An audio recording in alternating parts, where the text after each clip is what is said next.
కరీంనగర్ జిల్లా మానుకొండూరు ఎమ్మెల్యే కవంపల్లి సత్యనారాయణపై మాజీ ఎమ్మెల్యే రసమయి బాలకిషన్ ఆగ్రహం వ్యక్తం చేశారు.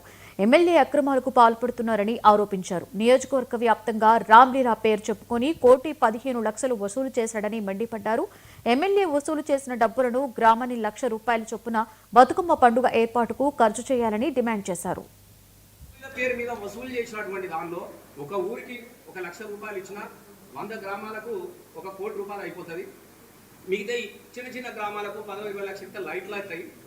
తెలంగాణ తల్లి చేతిలో నుంచి బతుకమ్మను మాయం చేసిరో అట్లాగే తెలంగాణలో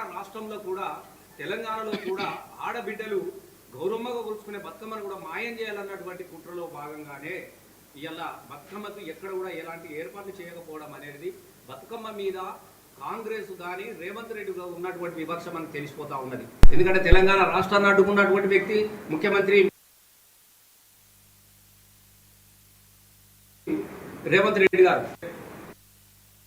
మేము గతంలో నిర్వహించినట్టుగానే ప్రతి గ్రామంలో కూడా లైట్లు పెట్టిస్తాం. మా గ్రామాలలో ఏ గ్రామంలో మా వాళ్ళు మా సర్పంచులు మా ఎంపీటీసీలు మా కార్యకర్తలు ఉన్నారు. ప్రతి గ్రామంలో మేము లైట్లు పెట్టిస్తాం. మాకు ఏమి అభ్యంతరం లేదు. మా బతుకమ్మ తల్లులు మేమే పెట్టించినాం కాబట్టి విగ్రహాలకు మేము కలర్స్ వేసుకుంటాం. ఎందుకంటే కొత్త బట్టలు కట్టుకొని తల్లు కనపడ్డట్టుగా కొత్త రంగుల చీరలతోనే బతుకమ్మ తల్లులకు కూడా గతంలో మేము రంగులు వేసినటువంటి పరిస్థితిలో ఉన్నది. ఈ రామలీల